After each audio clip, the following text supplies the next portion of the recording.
بسم الله الرحمن الرحيم الحمد لله رب العالمين اتن ياري akara dugutiga korado akara dugutiga ko drapeau dira mo awo era tumbe ya nere ku ya drapeau dira nyare mo drama nawo donc ta bila so dal c'est ça voilà mais les fana dira mo awo donc en secret so photo ni kayun ni kany est-ce que abi bene c'est ça ni kera clé de na wili be ba feke dugutiga c'est ça surtout ko wori doni bala awo mais clé de na wili ça do fena ku be dugutiga far daw yere kasro dugutigu te ku ta yere ke dugutigu cérémonie ni fewna o be na ban sisa mais si ça va ko drapeau na yanga dugutiga so dal awo dugutiga alhamdulillah donc si ça ko ni c'est ka foye dugutiga de parce que ni a foye pas fois ka so nyala la drapeau be o che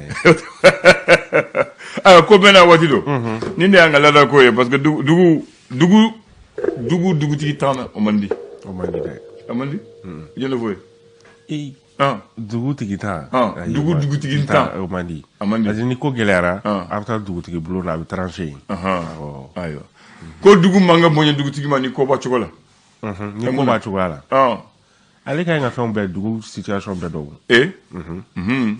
awo ayo nga bama ko tay o jidi na boya dugutigi ma de parce que bama ko dando nente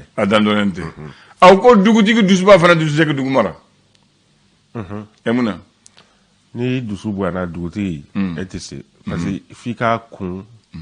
fɛn fɛn bɛ fi ma i b'a i kan k'a bɛɛ kun ɲuman b'a la juguman b'a la mais ne ko i bɛ réagir a bɛɛ la i bolo b'a jɛ ko man ka kɛ dugutigi ye n'u tɛ dugu sigi cogo n'a laada dɔn o kɔrɔ tɛ dunan tɛ kɛ dugutigi ye ne m'o fɔ dɛ bamananw de segu bamananw de fɔ ko man ka kɛ dugutigi ye n'i tɛ dugu sigi cogo ni dugu laada dɔn o ye diyagoya ye mun na e bɛ se ka na ko kunna cogo di i tɛ fɛn min sɔn kan dɔn i tɛ se ka kɛ o f'i k'a ɲɛ dɔn de fo k'a ɲɛ dɔn mais an b'a kun bɛ ɲɔgɔn ye ko n'i y'a ye duguden ye jɛra ka dugutigi bɔgɔ a ma dan dugutigiya la o ye tiɲɛ ye dugutigi bɛ taa bɔgɔ wɛrɛ min na a y'a dan sago ayi ko ni duguden de jɛra ka dugutigi bɔgɔ n ka mun de ma o ko a ma kɛra tana la awɔ a ye dugu tana awɔ o ko ten e o ye tiɲɛ dɛ o ɲɛ dugudenw ka jɛ ka o dugutigi bugɔ kɔni a ma kɛra tana la ko a ma kɛra tana la ayiwa tubarikala ayiwa bisimila bi ye tarata juwe kalo tile 19 naamu san 2022 ayiwa bakari bɛ yan ale ma kɛ dugutigi ye fɔlɔ awɔ an bɛna lajɛ k'a lajɛ n'a ma kɛ au moins an bɛ se ka kɛ kintigi ye parce que bamakɔ kintigi bɛ yen dugutigi bɛ yen chef de quartier bɛ yen awɔ chef de village bɛ yen o tɛ kelen ye dɛ o bɛ tiɲɛ min wari ka ca ale bɛ k'o de o sisan kɔni wari b'a la parce que ko u bɛna o intéressé maintenant intéressé u m'a sɔn k'o fɔ k'u bɛna intéressé intéressé ça veut dire que wari bɛna d'u ma o de tɛ wa sisan kɔni dugutigiya ne yɛrɛ bɛ taa dɔ ɲini aya comme ne terikɛ nin ye dugutigi ye sanfili dugutigi nin ne terikɛ don Solomani Kulibali ni mais comme sisan a kɛra dugutigi ye fanga yɛrɛ y'a dɔn a zan kɔni an bɛna fɔ dugutigi voilà i bɛ ni in bɔ a kan an y'an ka jɛnɛya kɛ sanfili la an ye kɛlɛ kɛ ɲɔgɔn fɛ ale fa de tun ye dugutigi ale y'a ta tiɲɛ de la voilà ale de ye dugutigi ye sanfili la sisan a faamuyara voilà et puis an terikɛ fila u bɛɛ tɔgɔ ye kɛlɛ u jamu ye kɛlɛ Solomani Kulibali ani Solomani Kulibali a danfara o kelen an b'a fɔ alimami den an b'a fɔ dɔnnima dugutigi den kelen ye alimami den ye kelen ye dugutigi den ye alimami den Bakari ye dɔ d'a la ko garibu den Bakari y'o d'a la ko garibu den donc k'a bɔ ɲɔgɔn na an b'u fila bɛɛ fɔ o bɛɛ bɛ sanfili la Tijani Kulibali denkɛ sanfili sɔrɔ Bakari de b'a fɔ ma garibu den ko ale ye garibu den mais ale tɛ garibu ye n ko fana ye tiɲɛ voilà ko ale ye garibu den ye mais ale tɛ garibu ye ko n ko fɔ ayi a ko ten kuma fɔra cogo min na i bɛ se ka kɛ fɛn dɔ de ye i yɛrɛ t'o ye voilà a ko ten ko n k'a fɔ Bakari ale b'a fɔ Bakari ye jinɛden ko n k'a fɔ jinɛden ko ale ye garibu den ye mais ale tɛ garibu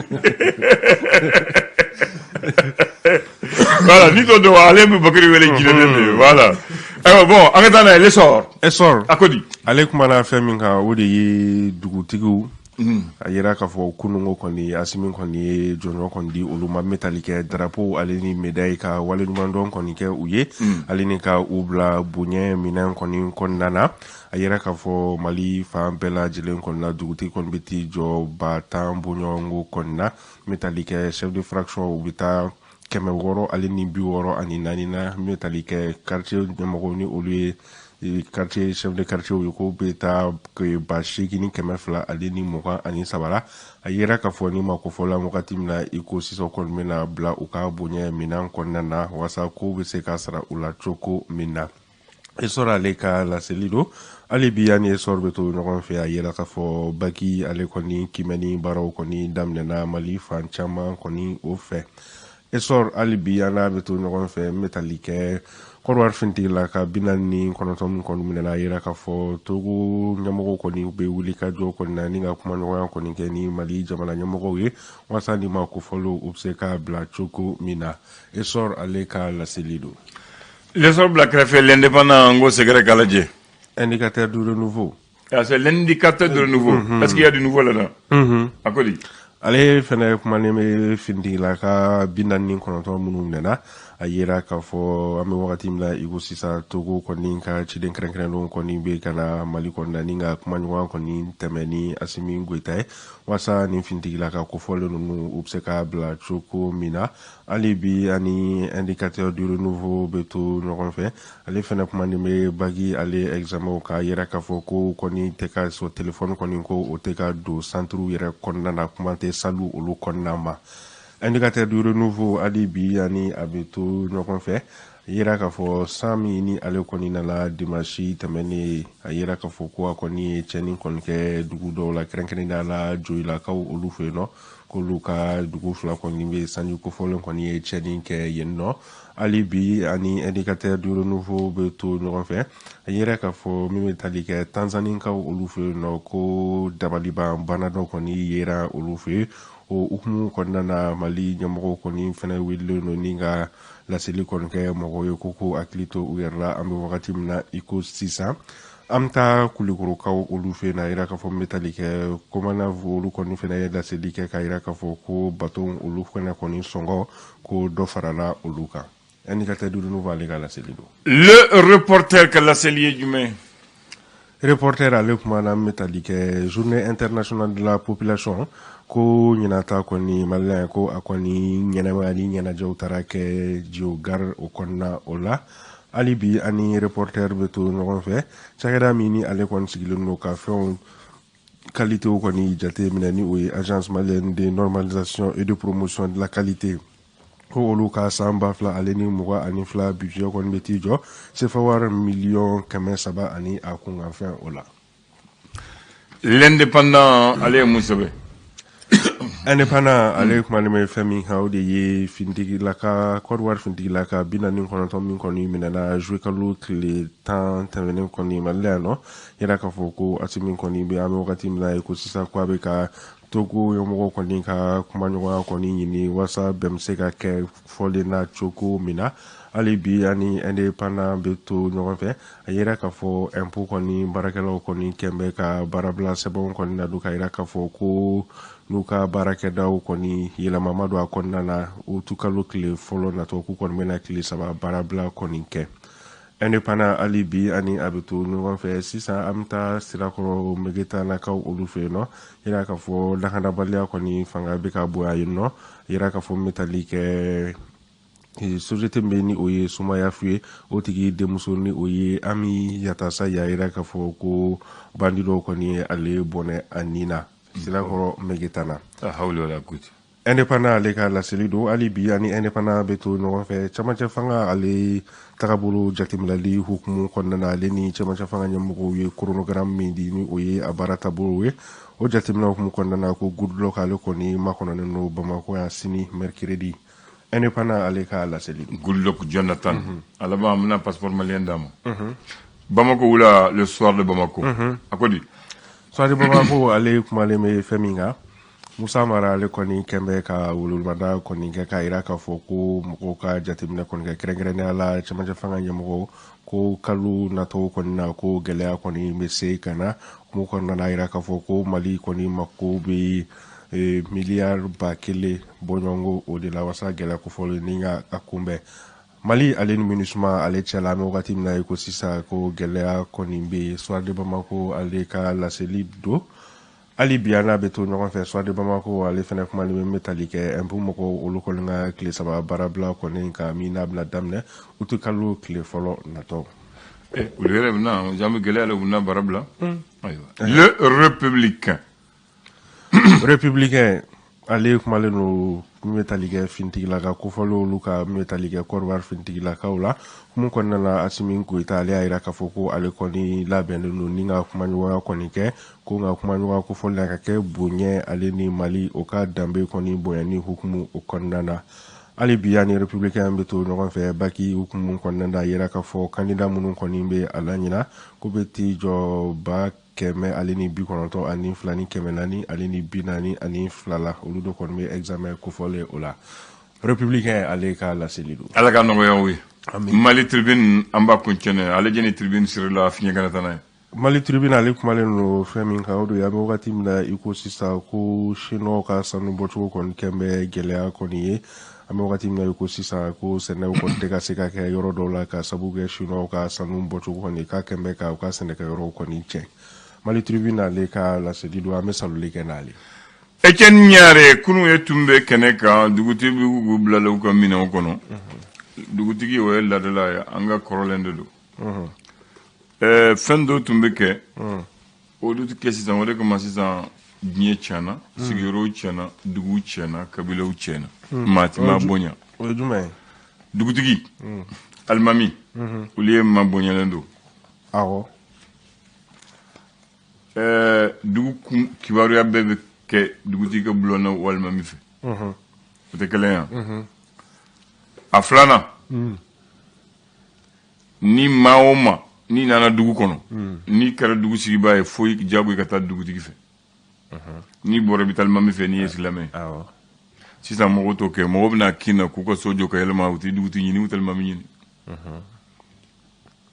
Parce que fɔlɔ la ta ye k'u ye ka taa i ka présence signaler dugutigi fɛ yen k'a yira k'a fɔ ko dunan dɔ nana. Dunan dɔ nana voilà u sigiɲɔgɔn kura nana dugu la hali n'i ye fonctionnaire ye n'i nana u bɛ taa n'i ye dugutigi fɛ n'i ye école karamɔgɔ ye n'i nana u bɛ taa n'i ye dugutigi fɛ n'i ye fonctionnaire n'i nana u bɛ taa n'i ye dugutigi fɛ n'i ye ɲɛmaa kura u bɛ taa n'i ye dugutigi fɛ n'i ye silamɛ ye u bɛ taa n'i ye alimami fɛ n'i ye silamɛ n'i nana n'i ma so sɔrɔ i bɛ taa si misiri la n'i ye dunan ye i bɛ taa jigin dugutigi fɛ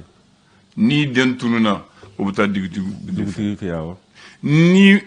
du kelen kɛlɛla n'u ma ɲɔgɔn faamu o kuma bɛ taa fɔ dugutigi bulon de la et puis ni dugutigi y'a critique k'a bila yɔrɔ min na a fɔra a banna. Sisan o tɛ kɛ dɛ sisan an bɛ taa polisi la dugutigi an mɔgɔ tɛ dugutigi la ni hali dugutigi kɔn ka sabali an b'a fɔ n tɛ n bɛ taa polisi an bɛ taa kiiri de la dugutigi yɛrɛ an ta bonya et puis dugu la bɛɛ bɛ dugutigi dɔn ka dugutigi somɔgɔw dɔn ka dugutigi so dɔn sisan i bɛ dɔ tigi dɔn aw ka kin dutigi Bakari bɛ ɲininka dugutigi i jɔn bɛ taa karisa ɲini o bɛ kin na mais dugutigi so yɛrɛ tɛ dɔn yanni dugutigi ye n'i y'a ye dugutigi dɔn bɔ b'a ka so dɔn. Voilà o tɛ yan o ye kelen ye maintenant fɛn fila fana tun bɛ anw fɛ mɔgɔ saba de tun bɛ anw fɛ dugutigi bɛ alimami bɛ kadi bɛ. Kadi ye jumɛn ye? Kadi ye le juge traditionnel a b'a fɔ juge magistrat olu de an ka ladala ko n'an ka tiɲɛ ko n'an ka kɛlɛ ko o bɛ ɲɛɲini kadi de fɛ a bɛ taa kadi fɛ ale n'a kankaraw sigila bɛɛ ni silamɛya y'a fɔ cogo min na u laada y'a fɔ cogo min na u b'o fɔ ye k'a kɛ n'a y'a fɔra a banna o bɛ kɛ o cogo la ni dugutigi kan ka sigi u bɛ dugudenw wele a bɛ sigi cogo min na a bɛ sigi don jumɛn o bɛ n'a fɔ dugutigi bulon na sisan o bɛ kɛ wa sisan u bɛ kɛlɛ dugutigi nɔfɛ o tɛ bɛn a la yɛrɛ et puis k'a fɔ dugutigi filɛ nin ye u y'a bɔ dugutigiya la ne ma deli ka mɛn ne y'a mɛn Bamakɔ yan de n'i kɛra dugutigi ye fo n'i sara hali banana u b'a fɔ dɔ de ka taa n'a ye yan n'i ka kɛnɛya i ka sa n'i sara de dɔ bɛ sigi nɔ la mais k'a fɔ i bɛ ni la i ma sa k'a fɔ i tɛ dugutigi ye dɔ ni sigiri nɔ la an y'a ye kɔsa in na de. Est-ce que o ɲuman ye? Ne kɔni t'o dɔn mais an y'a ye kɔsa in na et puis fɛn saba de tun bɛ anw fɛ i tɛ dugutigi ye a bada kɛlɛ a ka yala i tɛ alimami ye a kɛlɛ a ka yala i tɛ kadi ye a kɛlɛ a ka yala toujours ale n'a kankɔrɔsigila fila de bɛ yala o ye kɛlɛ a filanan ye jumɛn ni ko dugutigi an ka ɲɔgɔn ye alimami ɲɔgɔn ye alimami na ni mɔgɔ kelen ye toujours seere na kɛrɛfɛ k'a fɔ an ka ɲɔgɔn ye ta comme alimami an ka ɲɔgɔn ye mina ayiwa olu tɛ sɔn ma ni a kɛra cogo o cogo maa kelen kɔni bɛ kɛ seede yan mun fɔra mun kɛra n'u tɛ a ba dɔn mais sisan jeli b'o kɛ a kuma ka ca mani a kuma ka ca bon sisan o de kama an ka kow cɛlen don an tilelen tɛ an dalen tɛ ɲɔgɔn na an ka kumakan tɛ bonya dugutigi kumakan tɛ bonya fɔlɔ fɔlɔ ni dugutigi kumara ni alimami kumara hali a man di ye i b'a tɔgɔ i b'a to awɔ o da to ko kumana gɛlɛ dɔrɔn wuli bɛ se ka se olu de ma bon n'a ma segin o ma an bɛ tunu an bɛ sira kan an b'a sira kan an bɛ tunu an bɛ segin an bɛ na i y'a faamu voilà n b'a fɛ k'o de fɔ et puis dugutigi ye misali de ye misali de don a ka kuma ma ca tuma kelen kelen n'a kuma ne yɛrɛ mɔgɔ bɛ kaba kɔ voilà mais sisan kɔni ko bɛɛ yɛlɛmana an bolo donc n b'a fɛ k'o de fɔ comme aw tun bɛ dugutigi ko la nin de y'an ka laada dugutigiya ye an bɛ segin ka na mais fɛn fana u b'o an y'o fɛ dɛ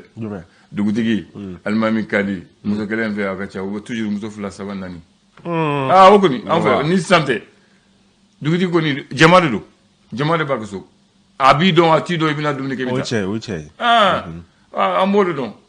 mais dugutigi kelen n'a muso n'a den kelen du i bɛ se ka du mara e ma yɛrɛ du kelen du fitinin b'i bolo dutigi fo i ka du mara fɔlɔ n'i ye du mara i bɛ se ka dugu mara i bɛ du belebeleba i bɛ du belebeleba de mara fɔlɔ n'i y'o mara i bɛ se i bɛ dugu mara a faamuyara sinon o waati la a bɛ kɛ o cogo la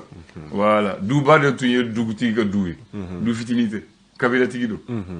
sisan dunan bɛ kɛ o dugutigi bɛna kɛ wari di k'a b'a kɛ dugutigi ye a b'a fɛ dugu o ɲɛ cogo di a kuma ka ca a kuma ka ca hali bakari n'a ka da ni wari b'a bolo a bɛ kɛ dugutigi ye bamakɔ yɔrɔ dɔ la sisan aya kanbɛ merci